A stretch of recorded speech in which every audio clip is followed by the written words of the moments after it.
I've only known Gwen less than a year, and but that you're in for a real treat. I was honored to get a chance to just kind of be the instructor of record.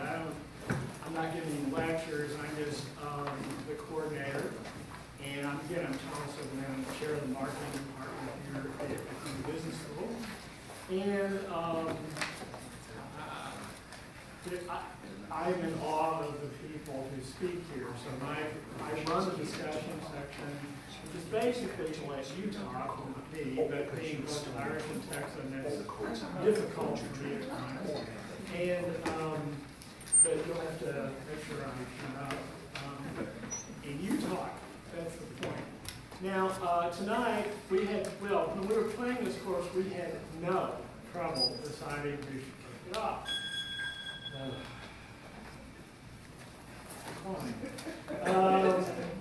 So Gwen Drury is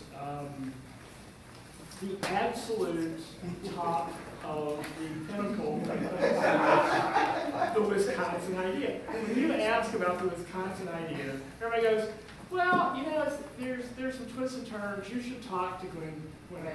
And I say, oh. So then we met, and she started talking about it. She's very modest, and she didn't want to tell you that she knows a lot, but she knows everything. And it's just, in my own building, I'm occasionally like, well, you know, I'm not a big deal, but everybody knows what I'm doing. But I don't even deserve a place on this speaking roster with these people. They're so, they know about this.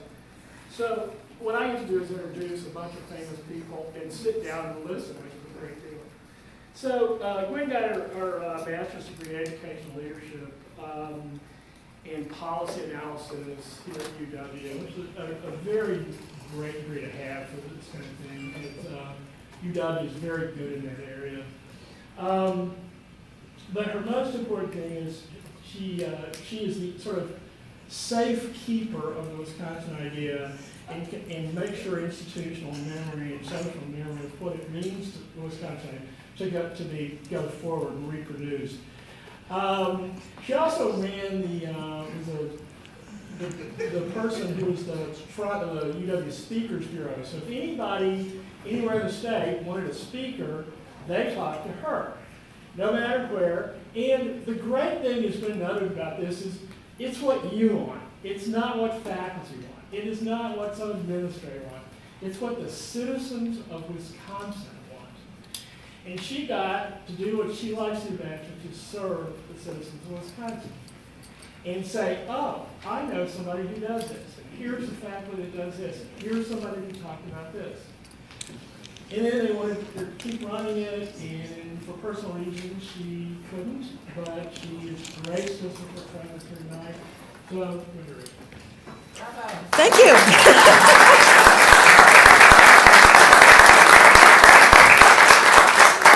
So I'm fairly sure I'll never get an intro like that again, so I'll just savor this moment right now. So, and also I do want to let you know that I am here as a private citizen, of course, but that doesn't explain why I have a calling card. It's not a business card. I call it my calling card, right? And I call it my calling card because I feel like it's my calling to help people develop an understanding of what the Wisconsin idea is through looking at its history. I mean, somebody's got to be, geek enough to want to go to the archives all the time and really get excited about it, and that's me. So I use the term butterfly effect because I have no position of power whatsoever from which to speak. But I do still hope to have an effect. And the part that says just-in-time history I chose because it refers to the way I hope to serve up slices of history to people that might be relevant at that current moment. It's like just-in-time delivery in business. You don't have a whole bunch of stuff. You just have what you need to deal with right now. And so that's kind of what I'm doing. So when they asked me to speak again this year, I was like, well, I want to do something that is about this moment because that's what I'm trying to do. And so here's what I think it is. If I can advance this slide, life will be good. So what it is in the current moment that we need to acknowledge about the Wisconsin idea is that UW Extension is in the process of being dismantled as we speak, and most of it has been done. After more than 100 years of exemplary service, I'd like to offer this history talk tonight as a tribute to University Extension. They deserve recognition. The example I've chosen to talk about may be history that the people who were in University Extension today might not even have heard about, because it's a pretty, you'll see, it's a pretty specific example. But I do think that it addresses the idea of whether the Wisconsin idea is about more than workforce preparation, and also that it does have to do with building up democracy. So first, let's start with a quick show of hands. Who knew that University Extension was being discontinued this year? Anybody? Okay, you did. Well, good. Who knew that University Extension and Cooperative Extension are two related but different things? Okay. And finally, who knew that University Extension at Wisconsin started fully 8 years before Cooperative Extension was officially established? He lectures on the subject, so. So one person I have met who actually did know about the historical example that I'm going to share with you tonight is someone who also understands how important University Extension at Wisconsin really was, and the central role it played in making this state famous worldwide, a century ago even. Dr. Atsuko Ashima from Nanzen University is a Japanese scholar who has been studying the past and present of the University Extension movement worldwide for about 30 years. She wrote this book about University Extension in the United States. Go ahead and read that. Yeah, need a little help here. Everyone disappears behind the podium some point. So.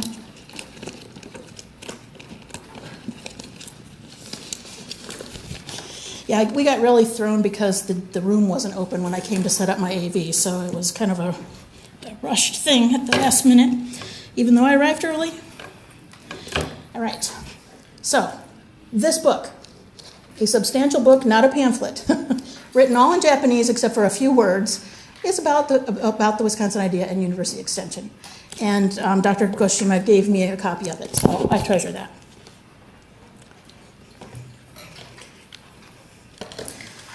She visits here from Japan on study trips, and I did borrow a few photos for the presentation from her book, so I want to give her a shout out.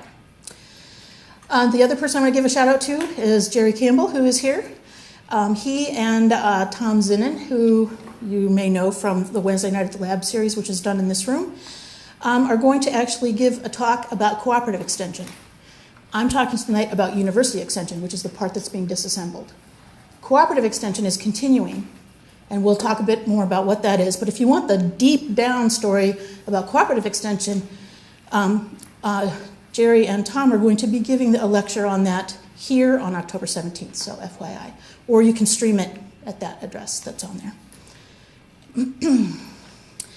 So, University Extension and Cooperative Extension are two different things. University Extension began in 1906 here, and was initiated in and by Wisconsin. This is the program that's currently being dismantled. Cooperative Extension began in 1914 with the passage of the Smith-Lever Act by the federal government. Wisconsin had started our own version of cooperative extension a couple years earlier in 1912 by creating a position for a county agent who was the first one, and that was in Oneida County. Cooperative extension is called cooperative because it was designed to have three different budget streams: county, state, which would be the state university, and federal. It was done that way so that no one entity could take it over. Everyone would have a say in what went on. This lecture on cooperative extension will be presented, as I said, on the 17th. So, this course is about the Wisconsin idea. And so I thought I should probably tell you what my definition of the Wisconsin idea is. If you were students in this course, you were assigned to watch the video of my talk from last year so that I wouldn't have to explain all that stuff. So I invite everybody who's here, if you find this at all interesting, that lecture is online, and it's sort of, think of it as like the prequel of Star Wars. You know, you can go back and see what it was that was leading to this, but I just didn't have time to put that all in here. But I'll cut to the chase. In that lecture, I wait till the very end to tell you what my definition was. And in this one, I'll just start with it. The Wisconsin idea has always been about making knowledge available as broadly as possible to Wisconsinites so that they could keep both the governance and economy of Wisconsin in the hands of the Wisconsinites themselves, and not in the hands of the few outside or outsized interests who could corner a market. Self-governance and a self-directed economy. That was the foundation. That's what they were looking for or trying to seek. So, if you want to find my video from last year, you could just Google Gwen Drury, September 12th, and it'll probably pop up. There's two versions, the one that was recorded here on the room's recorder, and then another one that was public television that was here, and that one's easier to see the slides and it's shorter because it's edited down. The questions are edited off the end, so it's your choice. I hope you'll choose to watch it. So my talk today is organized into short chapters that will all weave together. By the end of my talk, I hope you will agree that the Wisconsin idea was as much about sharing knowledge to develop democracy for self-government as it was about using training to develop a workforce. I'm not quite sure. You have to excuse my tech problems. All right, so chapter 1, social capital. Anybody ever heard of the term social capital? Yeah. So social capital, you know what financial capital is, right? You get enough financial capital together and you can get some work done. You can get something to happen. Social capital is an equivalent, and I'll tell you how it's conceived of. So let's say, have you heard of human capital? So human capital was like, here's a person and here's a person, right? So each person is the sum total of their genetics, their life experience, their education, any opportunities they've had, all of that together is their human capital. So what can that person get done based on who they've developed to be? So social capital says you could have a room full of all these different human capitals, right? And if they don't know each other, you just have human capital. And you can probably get a lot done. However, if you have bonds, if you have two human capitals, and there are bonds between them, so this is where social capital resides, in the bonds between. If you have bonds of trust and reciprocity between all those little pieces of human capital, you can get much more done than if you don't, no matter how smart those human capitals are or how, So it's a substitute for financial capital. So anyway, it's the value added to human capital. So I was studying for this PhD here, and you'll notice that I don't have a PhD. I just want to be completely transparent about that. I do have a master's degree, though. But for my dissertation, I was studying the role of place in the development of social capital. And when you're doing that sort of thing, you have to start by first tracing back. You have to define the concepts that you're using and trace them back and sort of sketch out everything, what your assumptions are going into it. So as I'm trying to trace the topic of social capital, I'm having a hard time getting this to scroll down. All right, this is really... Somebody help me out? Yeah, is it not? Oh, wait, no, they're here. It may like these. This needs to light up, and it is, yeah. Okay. See, because if I use this, then the whole thing advances. You good? Yeah, I think so. See, then it shows up. It just doesn't show up all the time. All right. Oh, I see. Yeah, so I just need to scroll down here. Notes panel. Okay. You good? I hope so. Fine. There we go. Okay, that's what I need to do. So the history of the concept, I needed to trace it down, right? To track it down to where it came from and how it developed over time. So I started off at this time. There was a book that was out in the popular press called Bowling Alone. Anybody heard of that? Okay, so that was a Harvard professor's study of what he was positing was a decline in the amount of social capital overall in the United States over time. And so that was a popular book at the time, big, thick. And I thought, hey, I bet he has a crew of researchers. I'll just start with what they say. And so in his book, I looked at that, and he said that the concept of social capital was sort of pops up over history in different places, and it doesn't seem to be connected as to how it pops up. So I started looking into that. He said the first thing he found was in 1960, a book by Jane Jacobs called The Death and Life of Great American Cities. And so I got that, and I was all excited because I was studying the role of social capital in place. I thought, yay, here it is. No, there's like a paragraph about social capital in that book. But it still was interesting because she's talking about the transactions that people have every day, strangers as they're walking by, and you see each other over and over in the same place. So it's place-based, it's social capital, and if something bad happens, people who've seen each other a lot can respond more quickly. So that's what she was saying. Another thing that he said was in there was a book from 1920 called The Community Center by a guy named Lyda J. Hannafin from West Virginia. I was like, okay. So luckily, I went to the library here, and you can get anything from the library here, and if they don't have it, they'll get it for you. It's incredible. It's incredible. Really amazing and wonderful. But I got this book from 1920, Community Center.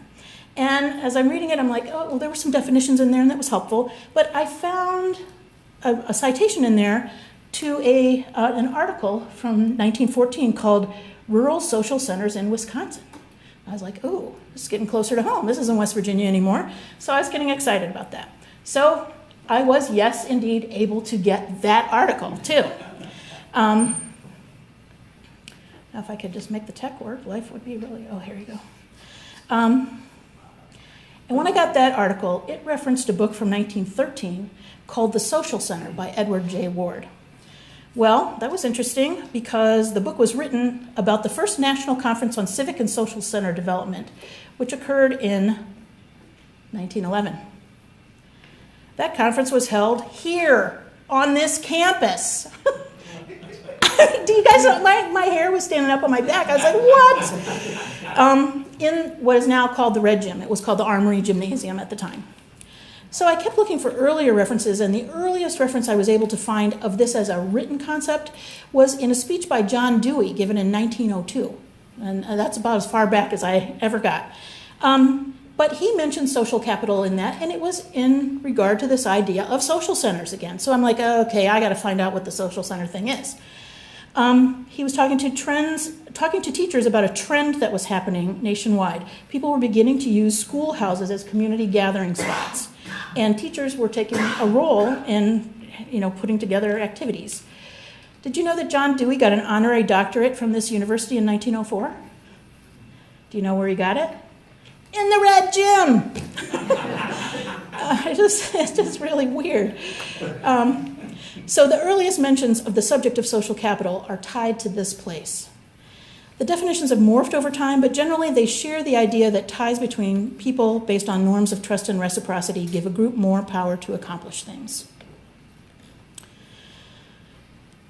Chapter 2, University Extension. Charles McCarthy wrote a book in 1912 called The Wisconsin Idea, and that's why we use that term.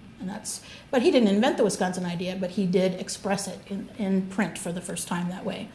He worked for the Free Libraries Commission, and after he got his PhD in history, he was assigned to develop the library for the legislature. They had just built the new, what we now call the Historical Society. That was the university library at the time, and other things. But it was the biggest thing in the whole area. It was a very big deal as a library. But what had happened was the legislature's library moved down and joined it. So they had all these volumes, but then there's nothing up in the Capitol for the legislators to use. They could use the law library on campus or whatever, but they thought, let's just make a new library up there. So anyway, students who were assigned to watch my video will know a lot more about the background about that. I'm not going to go into a lot of that here about McCarthy. But in that talk, I discussed the really strong tradition of debating societies here at UW, like from 1850 on up till like 1926 when Memorial Union opened. That was the thing, the big social thing here. And we did things a bit differently in terms of debating societies than other schools did, even though it was a big trend all around kind of Western civilization. The debates were not about defending your point of view. Didn't matter what your point of view was. The debates, you didn't get to say if you were going to vote for, you were going to defend for or against whatever the question was that was being debated. But it was a big competition, and it was a big social thing, and it was a big deal that your team win. And so the students went at it, full bore. In order to try to win the debates, both teams had to be so thoroughly researched in both sides of the issue. UW students had created this debate tradition, and UW was famous for how hard the students worked at finding all of the facts, writing to people all over the country to get information to try to beat the other team, even outside of the country. reams and reams of information that their whole group would spend synthesizing so that their debaters could win the debate that year. By 1905, someone in Wisconsin was considering creating a new form of extension. Previously, there had been a lecture series approach that had kind of come out of Oxford and Cambridge, and so we were sort of copying the same thing. It kind of went with the Chautauqua movement a little bit, but it was kind of sporadic and faltering, and it wasn't a consistent thing.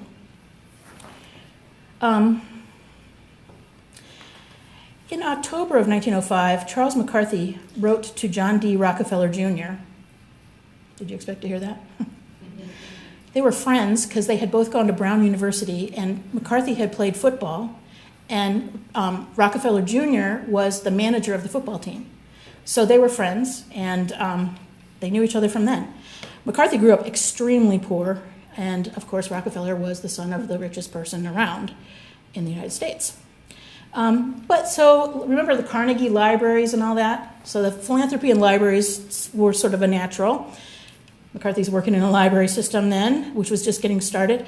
And so he gave him a philanthropy proposal. You got to get rid of all this money. How about this idea? And the idea was to fund a new sort of library extension. But he was going to establish debating clubs for young men in public libraries all over the state. So now, you'd have to really see my other talk to know how popular those debating societies were. But the competitive vibe would appeal to young men, McCarthy was saying. He was, as I said, he was a football player and a coach, and he loved competition, more than anything. The intensive activity of preparing would keep these guys out of trouble. This is the pitch he's giving. And their debate presentations would benefit their communities by laying out all of the facts for their communities to consider. So, cool idea, right? Rockefeller said, thanks but no thanks. So McCarthy goes back to the drawing board. In 1906, McCarthy noticed that a lot of people around the state were taking correspondence courses. He kept hearing about this, that people had this desire to learn more, and they were taking these correspondence courses from all kinds of sources. So he paid out of his own pocket $600 in 1906 dollars to have a study done of how many people in Wisconsin were taking correspondence courses, because he wanted to go to Charles Van Hise, who was the president at the time, and convince him that this was a good idea for the university to do. Van Hise kind of was like, I don't know. But once he did this study, and they realized how many different sources there were, how many people were paying money for courses and then never finishing them and getting the benefit of it, and that it was really boring to take a course with no one else to talk to, and there are lots of things that they were looking into. They decided, McCarthy went to Van Hise, and they decided to, I'm just going to skip ahead here, that it would be better for the state if people actually did develop their knowledge instead of just pay some tuition. It also would be better to give Wisconsinites access to the knowledge at their own university that was already here, holding and creating new knowledge. And it would also be then the freshest knowledge that was available. And then the citizens of the state could have it right there. The best, most reliable, freshest knowledge. It might not have been the perfect knowledge, because we'll never get to the perfect knowledge, right?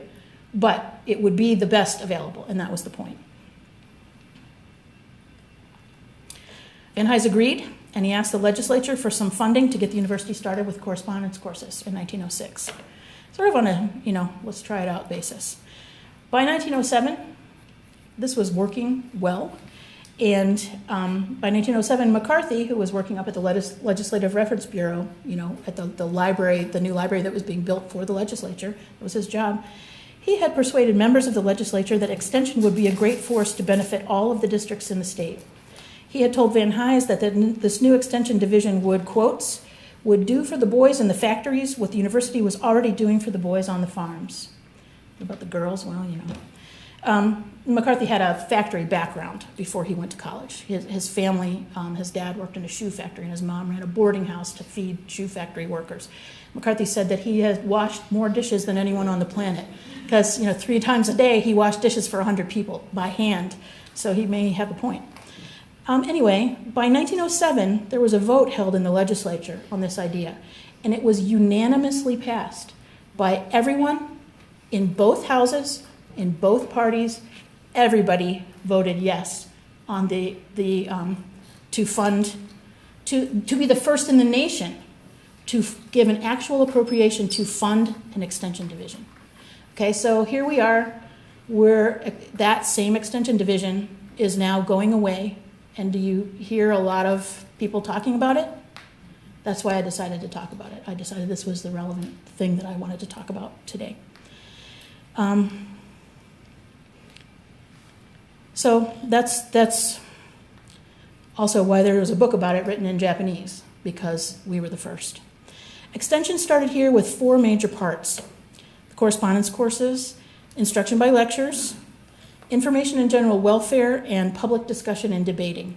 Remember the whole library extension idea? It got in there.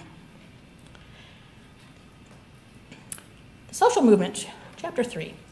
Moving right along. The social center movement existed for a couple of decades. Proponents intended to tie together education and democracy by using the common ground, that was a big buzzword, the common ground of the schoolhouse, to bring people together for activities that would allow the people to get to know each other,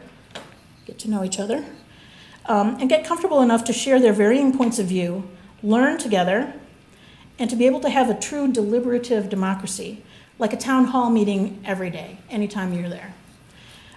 In other words, the idea was to be actively engaged in broadly informed self-governance. Trust and reciprocity equals social capital, right? And that's what this was about. So, because social capital will help you have a better democracy. That was the assumption underpinning all of this. In 1910, the new extension division of the University of Wisconsin paid a visit to a man named Edward J. Ward in Rochester, New York. There he is. As a young minister in the city of Rochester and also as an athlete, he had started sports clubs for kids at his church, and then they outgrew that, and then first at his home and then at his church, and they kept outgrowing that, and finally the city of Rochester asked him if he would supervise this new effort to create playgrounds. That was a new thing at the time. Playgrounds for kids to develop their muscles and things in the city, and they'd be attached to schools. Well, in 1907, he signed on in Rochester, New York, as their playgrounds coordinator to get this program running.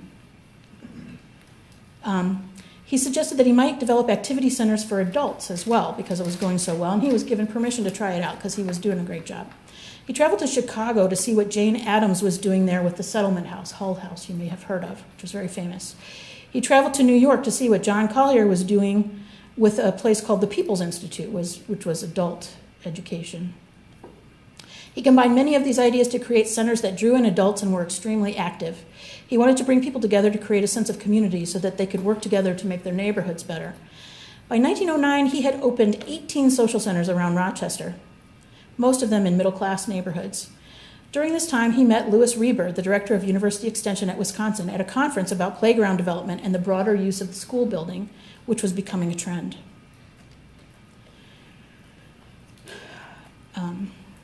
Fascinated with what Ward was doing, Reber arranged for a group from Wisconsin to visit Rochester. In 1910, this was an article that Ward had published in the national press. That's the year the University of Wisconsin hired him. Now it says where race barriers fall, but if you look at it, it looks like everybody's white to me. But race to them at that time was, like if someone's Italian, that was a big deal, and So anyway, that's what it was. So now I get to. This is where my. There's a book that was written. It was in 1998. It was actually came out of someone's dissertation from University of Rochester, and it's the African American Church Community in Rochester, New York. Well, before the internet, I never would have found the stuff that I'm about to read to you because I never would have thought to look in this book. But anyway, I'm going to read a quote from that. White progressive reformers, for all their zeal, did not address the basic structures in the city that supported continued discrimination. Remember, this book is specifically about African Americans in the church community in Rochester. Their aim was to expand opportunities for poor and working class people, and insofar as they succeeded, African Americans benefited. Educational reform did not, however, address the rigid racial lines still enforced considering what African Americans might do in Rochester with the benefits of this progressive education. For a time, there was one movement in Rochester aimed at a radical transformation of the educational system, a transformation that, theoretically at least, promoted the inclusion of African Americans in the shaping of educational policy and socio-political decision-making. The fate of the social center movement in Rochester established the limits of reform for the city. During the first decade of the 20th century, Rochester's public schools underwent complete transformation, culminating in the social center movement, which drew national attention and acclaim. Reese, who's a professor here in Ed Policy Studies, argues that Edward J. Ward made the social center movement in Rochester unique with his principles of center organization. Ward established the social centers in Rochester on the basis of self-government. The centers were civic clubs that promoted activities and debate designed to awaken all of Rochester's citizens to the public concerns of the day. Ward demanded that the centers not reflect class, ethnic, or racial bias and left each center alone to decide how it would run its own programs. The only stipulation he insisted upon was that everyone would be welcome to attend and everyone have an opportunity to speak and participate. As a result, the civic organizations became reasonably all-inclusive, and the adult civic clubs were often highly representative of Rochester's class, ethnic, ideological, and racial interests. Besides Jews, Catholics, Protestants, atheists, organized labor, and business representatives often served on the steering committees of the local clubs. While Kansas City in particular followed the color line in its community centers, which were developing sort of in parallel there, the Rochester clubs were racially integrated and prominently publicized as such in social center publications. Remember, this is who we went to go get. The centers gained a reputation locally for radicalism and intense criticism of various municipal policies, and they were purportedly utilized by people of all creeds, parties, and incomes. Such goings-on sent business and political leaders into a state of apoplexy. The response of many of Rochester's civic leaders reflected more than ideological outrage. During this same period, the people of Rochester experienced their most severe labor conflicts in the clothing industry and building trades. This was happening all across the country. Labor unrest led to violence for the first time in Rochester, and the socialist leanings of much of the rank and file cooled support for labor. The socialist flavor of the labor disputes influenced the perceptions of the open debates flourishing within the social centers.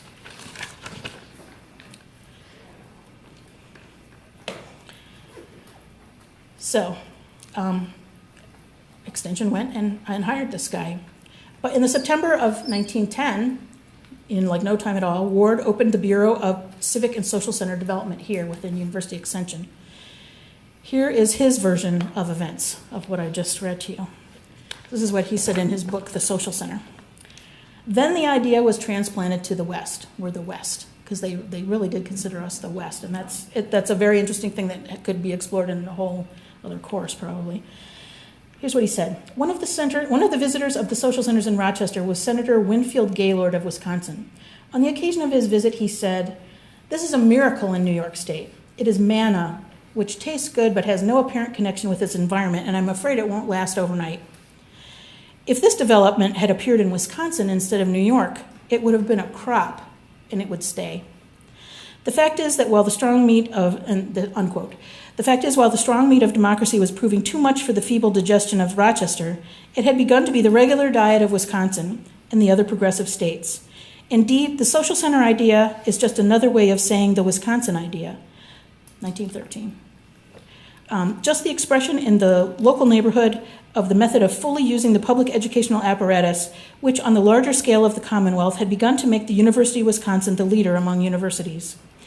The mark of the University of Wisconsin is the splendid fact that the people, all the people throughout the state, realize that they own this institution, and that the men and women on its staff are their hired men and women. The map of Wisconsin is a picture of the campus of the university as served through its great extension division. 1913. Cooperative Extension doesn't even exist yet. They're two different things. And finally, I'll skip this part, just to speed up. That was supposed to be the slide you were seeing, sorry. So, by 1911, Ward was co-hosting the first National Conference on Civic and Social Center Development, where? The Red Gym, you're right. In his book on the conference, Ward describes the event as, "It was the getting together of some of us to promote the getting together of all of us in the place that belongs to all of us to do the work that no less than all of us can do. So that all of us thing keeps coming up. Zona Gael, who was a writer, a Wisconsin writer of the time. Anyone heard of her? Zona Gael? So she was an alum here. She eventually became a regent years later after this. But she also was the first woman to win the Pulitzer Prize for drama. And she did that by making a play out of a novel she wrote called Miss Lulu Bet. I bet you've read that. Yeah, Miss Lulu Bet? I have a copy of it if you want to. So Zona Gael was actually quite famous at the time, and she was invited. She was one of several high-profile speakers at the closing banquet, and the theme of the conference was common ground, which was pretty predictable. But notice the 5-year-old YMCA building right next to this. This is a postcard that was online. Doesn't it seem weird to talk about a social center when there's a YMCA? What's going on? Well, Ward didn't have a problem with that. He thought that YMCAs were too limited. I mean, he liked what they did. Obviously, he was an athlete. He loved the method. But young, male, Christian association. That was just slicing and dicing too narrowly, not bringing everyone in. So he was advocating for something that was sort of above and beyond in a different direction from just the YMCA. He didn't want to divide people. He wanted to bring them together.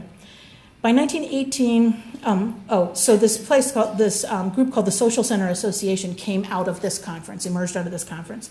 But by 1918, during World War I, that association had morphed in what was called the community center movement. And everybody's heard of community centers now. You probably hadn't heard of social centers before tonight. Maybe you have. But everybody's heard of community centers. That is came directly out of this. And by 1918, there was a book written called The Little Democracy, and it was about the social center movement. The idea was that the neighborhoods, the social centers in the neighborhoods, they're based on the smallest unit of government, which is a school district, right? You got your schools. And that the people who live in each of those districts should be the ones who get together and build the social capital and define what they think is the common good there. And they then tell their representatives how to represent them. But they get to talk about it first, right? So this was a movement that was really growing, and it was now national. And so here's what Dr. Shaler Matthews says. I don't know who Dr. Shaler Matthews was, but he's quoted in this book from 1918. Democracy in the 18th century, which is the 1700s, was essentially a fight to get rights that somebody else had that we thought we ought to have. It was a great and tremendous struggle for rights. Under the conception of certain philosophies, men thought that democracy was a sort of replevin of stolen rights. I did not know what replevin meant, so I looked it up. I'll read it to you. It's a procedure by which seized goods may be provisionally restored to their owner pending the outcomes of an action to determine the right of the parties concerned. So, a replevin of stolen rights. But as we've gone on during these 100 years, there has grown up this tremendous and wonderful conception complementary to the struggle to get rights, namely the great conception that we must give other people rights and the world justice. And to give justice has come to be a bigger and more appealing idea than to just get rights. And this is the ideal. This is the variety of democracy that can live and flourish in the soil of the community center.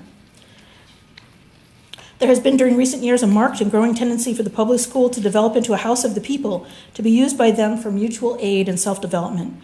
This idea is at the very heart of the community center movement, and it is the touchstone of its value for national welfare.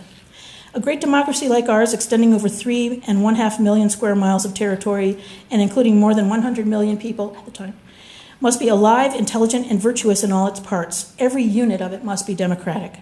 The ultimate unit in every state, territory, and possession of the United States is the school district, and every school district should therefore be a little democracy. And the schoolhouse should be the community capital, where the people meet to discuss among themselves their common interests and to devise methods of helpful cooperation. It should also be the social center of the community, where all the people come together in a neighborly way on terms of democratic equality, learn to know each other, and to extend and enrich their community sympathies. To this purpose, the schoolhouse is especially fitted. It is non-sectarian and non-partisan, the property of no individual, group, or clique, but the common property of all, and one place in every community where all have equal rights and are equally at home. So that's what they were shooting for.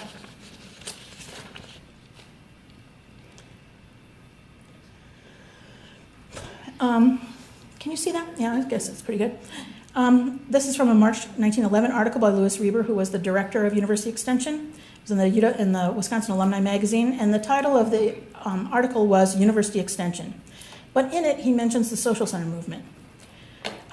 He mentions the Social and Civic Center development. In the words of the head of that bureau, the Bureau of Social and Civic Center Development aims to, quote, aid the citizen in the various communities throughout the state in the development of the civic, social, and recreational, as well as educational resources made possible by neighborhood democracy, and the possession of building and grounds which may be used as common meeting places. The phenomenal recent growth of this movement is known. At one point, there were up to 500 different social centers in Wisconsin. That its aim is consistent with University Extension conceptions is evident, and that it brings together and organizes the people into groups whose objective is the promotion of social, civic, and recreational betterment. These groups in the public school centers must inevitably facilitate the work of other departments of University Extension by awakening a demand for lectures, for debating and other club aids, and for correspondence study courses. So, how can you determine what the common good is? Basically, by asking people to determine what the common good is. And that's one of the things that University Extension was trying to do, is find out what they decide.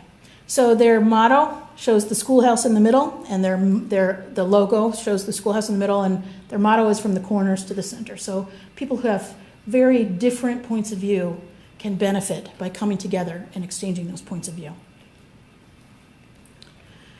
Chapter 4, this, a specific example, Sauk City Social Center Pageant in 1914. So in 1906, in Sauk City, everybody knows where that is, right? Just west of here, Sauk County. Their high school had developed a literary society, and some adults joined in, alumni, and the teachers had been hosting talent shows and sing-alongs. You know, this was a thing that was going around, and the community had really developed some momentum. By 1912, they're involved with, or a little bit earlier, they're involved with Extension now. Because in 1912, as you can see there, those are different pictures. This is all the horses and buggies tied up along the street. All the farmers had brought their carts in. Here are the people packed into the lecture hall. Here are the kids outside enjoying sports and activities that were arranged. The community hosted Extension to hold the first ever what they called community institutes. There had been farmers' institutes that had been very successful, that in the off-season, the university would go out around the state and give several days worth of lectures and discussions and things with farmers about farming. And so they decided to do these community institutes now that they had University Extension. So Sauk City was the very first one. Many more followed. And here's a description of what these were like, and this is written by Louis Reber. The first community institute was held about 3 years ago in Sauk City. It represented the beginning of an attempt to extend the services of the university to the people. Since then, successful institutes have been held in all parts of the state. The financial restrictions made necessary by the last legislature, there was a big cut and backlash, may make it impossible to keep up with the demand of the people for the community institutes this year. A community institute consists of 2 or 3 days of public meetings for men, women, and children, both in separate groups and combined meetings, when speakers discuss, under the directions of the Extension Division of the University of Wisconsin, topics of vital interest to the community. For the men, there are business, engineering, and kindred subjects. For the women, there are health, education, and child welfare and other subjects. For the children, there are plays and games, music, health talks, and moving pictures. For the general meetings, there are civic improvement talks, educational discussions, community singing, and moving pictures bearing upon the problem under consideration. Everything is free, including the community dinner food, which is donated by farmers and townspeople alike. When an institute and the community paid half, and the extension paid half. So it was only communities that wanted to do this that would do it, because they had money or skin in the game, as they say. When an institute is in progress, the streets are hung with pictures, the stores make special displays, wagons filled with farm families arrive. The people of the community discuss the institute with their neighbors. The entire community enters into a campaign of community cooperation for the improvement of some phase of its own life. Sometimes the problem is that of play and recreation, and frequently it concerns beautifying of the town. Again, sometimes it deals with sanitation, and often it involves trade extension. In every case, one of the problems is the generation of spirit of cooperation between the inner and outer community, the village or city, and the farming community around it. The Community Institute is paid for by the townspeople and the university jointly. So that's what you're looking at there. In Sauk City, though, this really stuck. They must have had some good momentum going. By 1914, October 13th, 1914, as you see, Sauk City became the first city of the country to add its voting system to its social center, officially.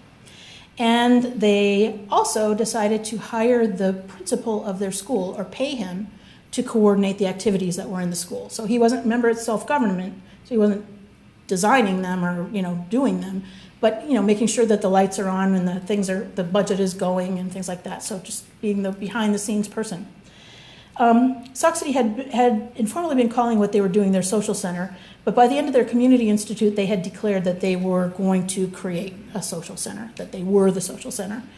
And by 1914, they decided that the voting was going to be part of it, and this was going to be an official thing, and they decided they better celebrate this in a big way.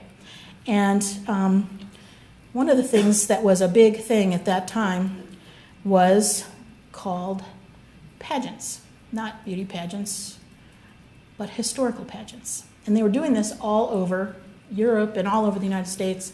It was just a big trend. And it was a trend because there was all kinds of different arts were involved: costume making, set making, writing scripts, writing songs, writing the play, performing it, and people could get really, really involved.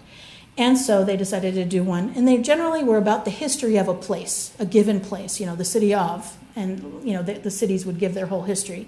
People would parade across, it's now it's this date, and here we are in these costumes, and we tell whatever, and then the next group would come across.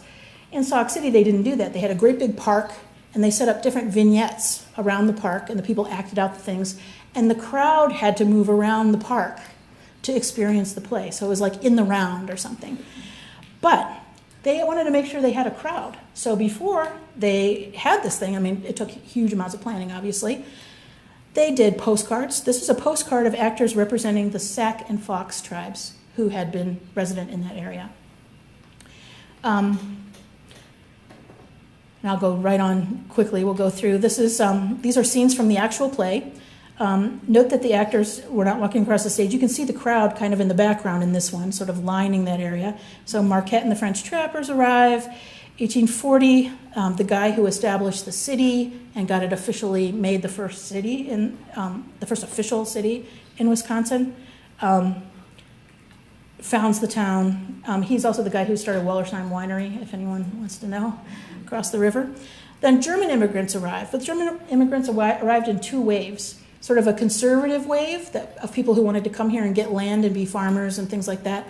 And then in 1848, this other wave of Germans arrived, who were people who had fought against the idea of all-powerful monarchy in Germany, and that was going all across Europe at that time. And so they did not win, and so they were refugees, and so they came to the United States. And there was a large population of them that came as another wave of German immigrants into Sauk City. Well, that was interesting because it made it hard for even the Germans to talk to each other, right? It was a real issue. What are our worldviews? So they were having some difficulties. I don't have a slide of this, but the play has the citizens realizing that if they don't get together, and talk, and that has allowed bigotry to grow against each other. This one's funny. I think it's so creative. In the past, nobody was responsible for getting people together to discuss the common good in the town. So what do? You get rid of nobody, because nobody was responsible for that. And this is nobody being run out of town symbolically in the play. I just thought that was totally great. And nobody was going to be replaced by the school principal, who would make sure that everybody had a chance to be together. So remember, it was the getting together of some of us to promote the getting together of all of us in the place that belongs to all of us, to do the work of democracy that no less than all of us can do. They were really into it. They had a whole parade from the park now over to the school. There's the band going. The businessmen of the town had previously served as the officers of the social center, but now they had voted to hire the principal as the paid secretary of the social center to keep things moving. There's the principal accepting the new duties. You'll see what looks like a coffin in front of him, but that isn't. That's the ballot box covered with a flag. And this is Zona Gael, and she's standing. She's not reading something, she's reciting something, right? What do you do when you're reciting poetry? You put your hands behind your back. That's the clue. So anyway, we know she spoke, and I have found a poem that seems to go with this, though we don't know for sure that it was, but I'm pretty sure. So her role in this was to be the voice of prophecy in this play. And so this poem by her is called Children of Tomorrow, and you can look at her and pretend it's her reading or reciting it. Come, children of tomorrow, come. New glory dawns upon the world. The ancient banners must be furled. The earth becomes our common home. The earth becomes our common home. From plain and field and town there sound the stirring rumors of the day. Old wrongs and burdens must make way for men to tread the common ground. You've heard that before. Look up, the children win to their immortal place. March on within the ranks of the human race. Come, love of people, for the part. Invest our willing arms with might. Mother of liberty, shed light, as on the land, so in the heart. As on the land, so in the heart. Divided, we have long withstood the love that is our common speech. The comrade cry of each to each is calling us to humanhood. So then they process the ballot box into the school, and then they have a big party.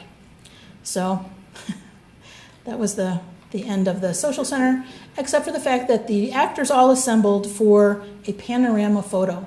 And if you go to Prairie du Sac, they have a museum there, and this 5-foot-long photo is in there. They've let me check it out before for a talk I gave in a class. It's so cool. But everybody everybody really, you can tell they really went all out to try to make this come alive.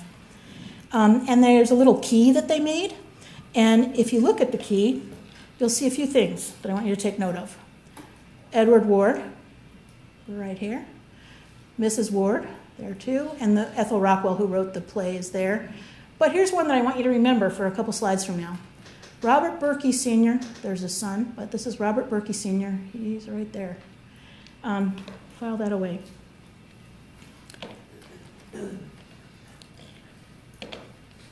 So they all made sure they got in the picture. Apparently, this is from a local paper shortly thereafter. About 900 people lived in Sauk City at the time.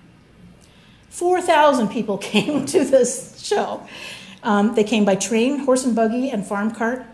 Remember, they hadn't invented porta potties then, so I'm just kind of wondering what they did. I don't know. I mean, I haven't seen anything written about that, but that's a real thing, isn't it? So that was their local paper, but Harpers Weekly, which was a national publication, had a reporter there and wrote an article called America's Foremost City, Sauk City, Wisconsin.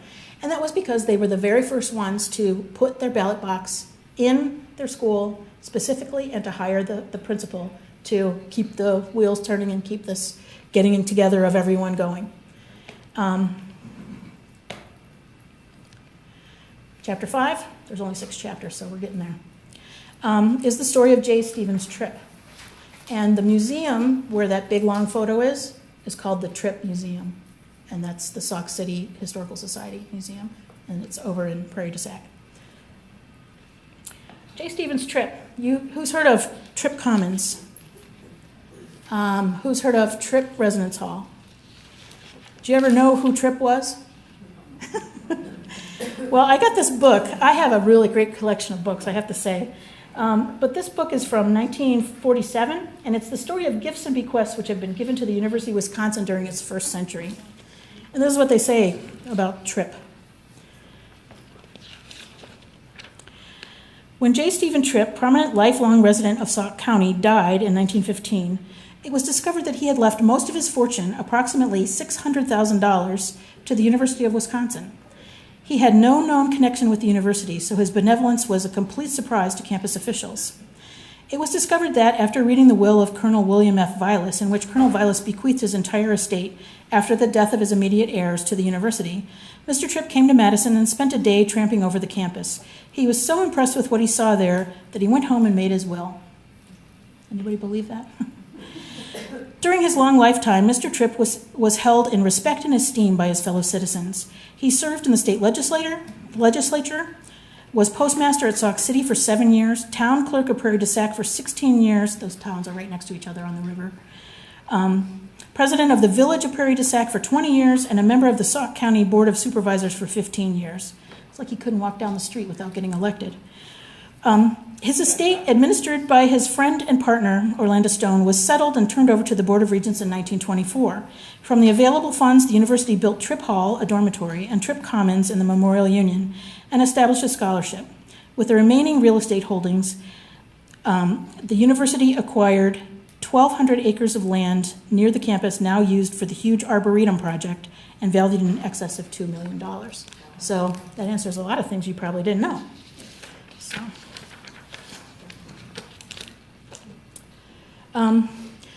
So he started out as a lawyer. I can't remember if they said that specifically in there. He worked on land contracts for farmers who were moving out into Sauk County. And they trusted him so much, they would let him hold their money for these land deals they were doing in his safe. He was a lawyer. Eventually he was like, you know what? It's a lot easier to hold this money in this safe than be the lawyer. So he decided to go into banking. And he eventually made his fortune in banking. In 1862, in the middle of the Civil War, and the same year that the Morrill Land Grant Act was passed, Tripp served as a member of the State Assembly of Wisconsin. There, he served as a member of the Committee for Contingent Expenses and the Committee on Corporations. He was a businessman. As you heard, he had lived in Sauk City, and after his first wife died, he moved to the adjoining town of Sauk Prairie, just up the river road. This businessman was clearly trusted by the community. So he was a city official, a county official, and a state official, and even a federal official because he was also a postmaster. So he had business, he had governance. In 1907, he and 3 partners got approval from the state legislature to build a hydroelectric dam on the Wisconsin River. He partnered with a UW regent named Magnus Swenson, who had just built the Kilbourne Dam at the Wisconsin Dells. Also a man named M.A. Devitt, and I don't know anything about him, so if anybody does, make sure you tell me. And another man named Robert Berkey. Where did we hear about him? The picture. The construction of the dam was underway between 1911 and 1914. Colonel William Vilas from Wisconsin had served as Postmaster General of the United States, so it made sense that it got Tripp's attention when Vilas died in 1908 and left his $3 million fortune to the UW. But Vilas had been a student at the UW, and a law professor here, and a regent here. The will was famous because it was very creatively drawn up, but the part going to the university had a lot of strings attached. It was a lot of money, but lots of specific things dictated from beyond the grave. So many, really, that money didn't actually flow to the UW from this 1908 bequest until the 1960s. So that's a lot. Sometime between 1908 and 1913, Tripp spent that day wandering around campus that you heard about, asking everyone he saw about what was going on at the university. In 1913, Tripp signs his will, leaving most of his fortune to the university, but he doesn't tell anyone about it. In 1915, Tripp dies, and the UW learns about his gift. He has no known ties to the UW. He was never a student. His one child died as a toddler, so he's not just trying to get his kid into school or something. It was so weird the university had to investigate before it could accept the money because, this just didn't make any sense.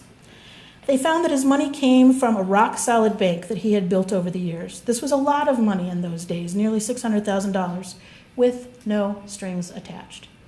That was another big deal. Last chapter, dams and dynamos. So I'm not telling you this story just because a rich man decided to leave his fortune to the university with no strings attached.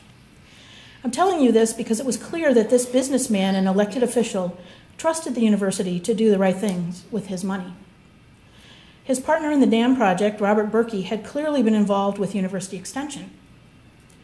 And Extension had been involved with Sauk City for years. A couple of regents at that time were angry with the university because of environmental things. G.D. Jones was a regent. He was from Wausau, and he was involved with the Wisconsin Valley Improvement Corporation, which was a private company that adjusted the flow of water in the river. Like if it rained too much, they diverted to reservoirs and things like that, and that was their thing. He was angry with Van Hise for his association with environmentalists. His partner, Magnus Swenson, was also the partner with J.S. Tripp. Magnus Swenson was also a regent and would have been party to all these opinions and would have heard all the whatever negative was floating around. And in 1914, there was a really big conservative backlash in the state, and that made for a big backlash against the university as well. So, before Tripp died in 1915, there were lots of opportunities for him to change his mind about his will, right? Lots of people who could have said things to him, lots of things going on, but he didn't. There were lots of opportunities for Tripp to reconsider whether he had made the right decision to trust the university so fully, both having to do with democracy and with the economy. Tripp died suddenly in 1915 after a brief illness. His business partner said that Tripp had always wanted to drop in the harness, and that he basically had. He was of sound mind when his brief illness ended his life. He had never changed a thing about his will after 1913. The dam was under construction from 1911 to 1914. The first community institute was held in Sauk City in 1912. So this is all happening in this same time period. The first kilowatt generated from this dam came in September of 1914, which is 1 month before the social center pageant. And remember, he had feet in both towns. So this was an interesting metaphor that I always loved. It was from Ward's social center book. But I never realized the connection until I started doing this particular talk. I'll read it because I don't know if the slide will show up on the tape. Most universities have regarded themselves and been regarded somewhat as sacred shrines wherein is kept burning the lamp of knowledge and whereto devotees of abstract truth come to worship. The University of Wisconsin has led the way to the new conception that the function of a university is to serve rather as a central powerhouse whose great dynamos produce driving force and light, not only for self-illumination, but for service of power and light to all the state. We can create it, you do what you're going to do. So that was another moment for me, all these coincidence moments that come up. So this was from his book in 1913 about the Social Center Conference.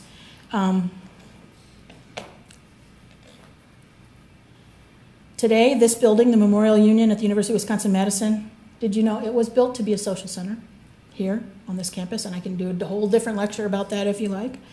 And it was a social center dedicated to the memory of the UW student soldiers who died in World War I, because that was that same time period. Today, the students from the campus vote in that social center. Not only that, they vote in the room named Tripp Commons. There they are. The students at UW-Madison may not know why it's significant that they cast their votes in a room named for J. Stevens Tripp. They may not understand the significance of the fact that they're voting in a social center of their school. They may not even know it's called a social center.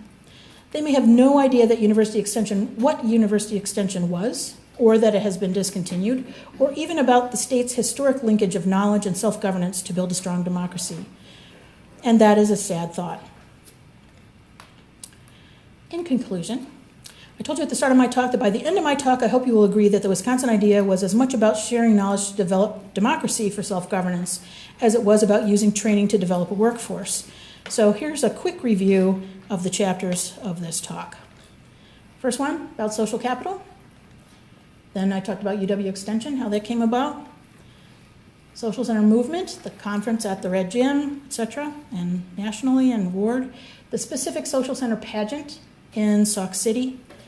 Tripp's other impressions of the university, and then dams and dynamos. So I'm going to take a minute and let you read this.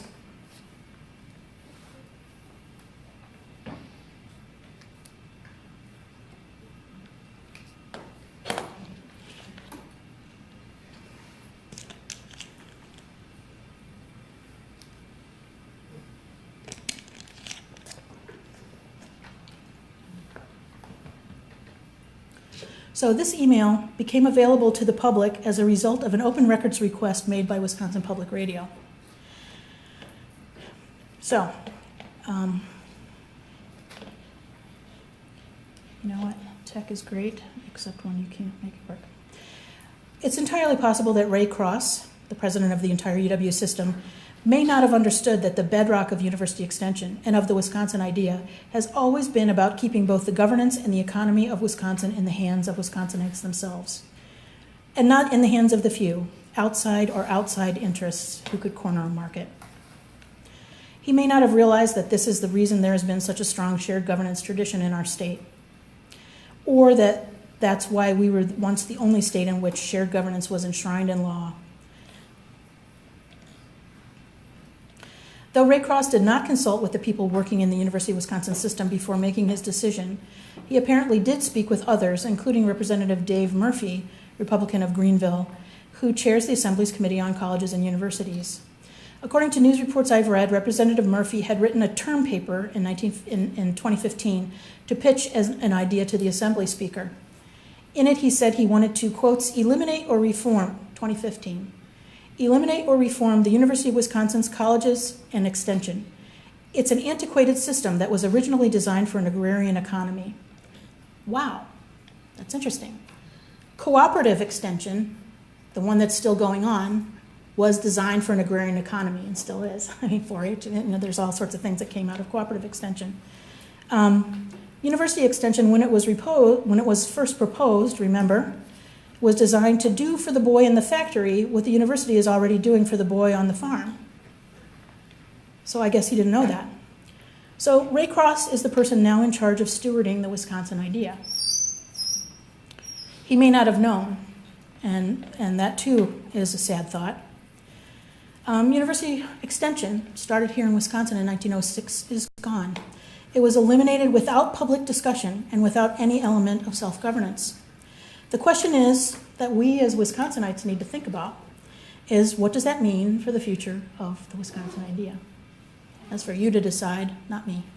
But that's the question I want to put in front of you. The end. Any questions?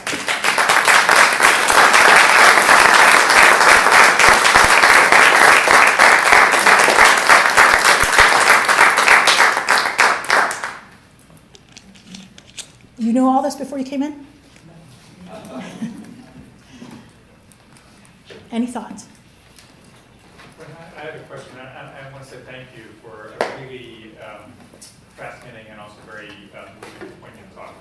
I was struck by something that you mentioned in the middle of the talk about the way that the social centrist movement in Rochester sort of foundered on the shoals of class conflict there in Rochester. And when their budget foundered on the shoals of class conflict, yeah. And so when the ideas moved to the west, to Wisconsin, there you emphasize the way that extension and the social centrist movement alike were linked to these ideas of democracy and trust and common ground. And so I guess the question is, why didn't you see a similar problem with those ideals running into the shoals of class conflict when it was transferred to the West? What was it? Well, I think that was, they kind of said it. And one of the quotes was, I think the quote was, this is manna in New York State. It has no real connection to the environment, and I'm afraid it will evaporate. But if it had been born in Wisconsin, it would stay, and it would be a crop, because the environment here and the things that were going on were conducive to that. So I think that's why it stayed here and why he was able to get a foothold here and get this going. But of course, World War I threw everything sideways at every level, all the way down. For one thing, the social center movement was sort of co-opted at the federal level because they needed a way to get the word out to all the citizens of the country, about what was happening with the World War. They didn't have the internet, they didn't have phones, they didn't have, they had newspapers, but even that was a slow way to go about things. And so they thought, well, the perfect thing is going to be the social center thing that's been growing up. And so then it becomes this top-down thing as opposed to this bottom-up thing, which it was supposed to be initially, and that kind of fizzled it. And it did go forward again in this community center form, but it was then more detached from the school and it kind of more with the YMCA idea of purpose-built facilities. And lots of people began building facilities after World War I to come up with memorials. And so they did that, and your community center was now your memorial community center. I mean, just everything just blew apart with World War I. Yeah. Yeah, I think that that observation about the ground was ready for this to happen is really important, because the same thing goes for the university itself. That is to say, this was a time when the university was being invented. That period of 20 or 30 or 40 years from the late 1800s to the early 1900s.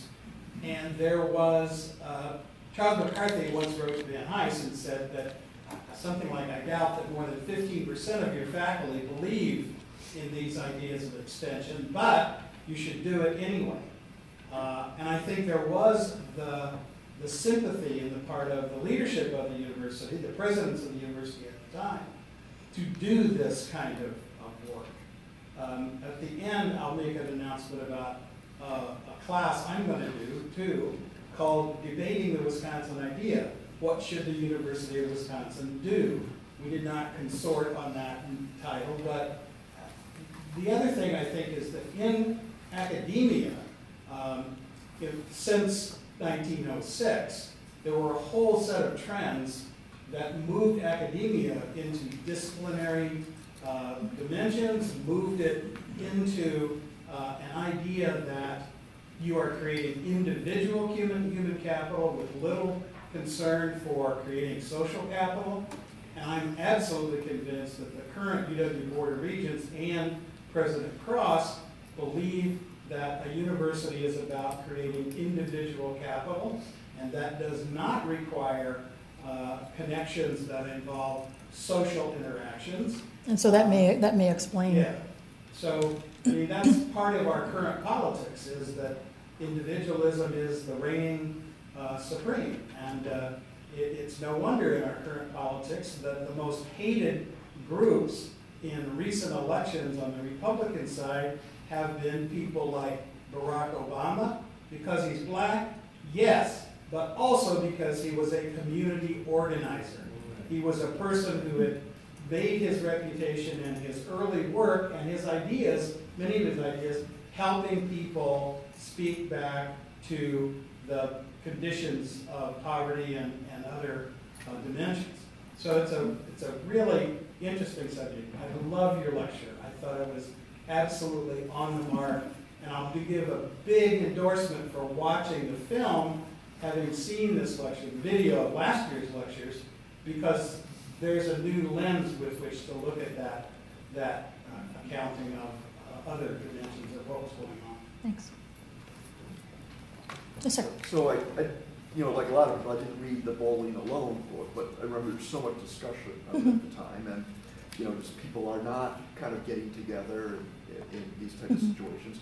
So seeing this history, I just can't imagine that much civic energy to just like meet in a school weekly, hundreds of people. Well, and I think it does take a lot of energy. And if you can go over to Memorial Union or Union South and ask the staff there how much energy does it take to keep these opportunities available and to keep everything fresh and to keep the self-governance strong. Students make all the decisions at the union. The staff just keep it rolling. The students, Wisconsin Union Directorate, the students are in charge. And so they stay true to this, but it's a huge undertaking and very difficult. But I think most graduates of this university would have some sort of story to recount about having been at the union and what that did for them. Sir? My question or my comment would be, what were the distractions in life that would have meant you couldn't spend your time doing this? I don't think there were that many. I think a pageant, I think a meeting with other people were things people did. There was not television. Yeah. There was not radio. People weren't online playing Fortnite or whatever. Yeah. I mean, people got together because it was... But they actually didn't get together. That's why this needed to be created, because they got together in their own clique groups, which is human nature. Yeah. But the assumption here was that if you're going to make a really robust democracy, you have to have more than just the human nature that resulted in all the feudal systems that we had sort of up till then. Yep. So the extension is ending in a formal sense, but I wonder what you see as its legacy. What are the elements that are maintained and continued and nurtured at UW-Madison that came out of this, or is it all gone? Well, I don't study extension. I wish Atsuko Ashima was here, and she could tell you, because she studies the extension movement, internationally, and she could tell you very specifically because she studies this school because of our role in starting this. I don't study that. I only study this little time period. And that's it. So can't really speak to that, but that might be, let's fly Atsuko here next year.